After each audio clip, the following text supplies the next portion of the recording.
संविधान निर्माता महामानव डॉक्टर बाबासाहेब आंबेडकरांनी भारत देशामध्ये अनुसूचित जाती आणि अनुसूचित जमातीचा सामाजिक, शैक्षणिक आणि आर्थिक विकास करण्यासाठी समाज कल्याण खात्याची निर्मिती केली। महाराष्ट्र राज्यामध्ये समाज कल्याण खात्याचे मंत्री संजय शिरसाट आहे आणि महाराष्ट्र राज्यामध्ये भारतीय जनता पार्टीचं सरकार आहे। भारतीय जनता पार्टीच्या विचाराचं, गोळवणकर आणि हेडगेवार यांच्या विचाराचं सरकार आहे। यामुळे हा विचार दलित विरोधी आहे हे सगळ्यांना माहितीच आहे।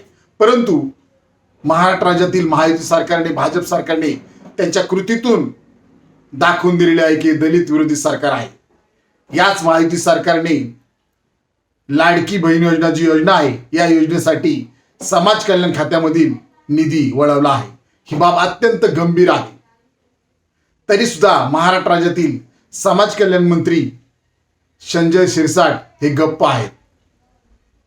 माझं त्यांना सांगणं आहे की मंत्री संजय शिरसाट, आपल्याला जर समाज कल्याण खातं सांभाळता येत नसेल तर आपण तात्काळ मंत्रिपदाचा राजीनामा द्यावा।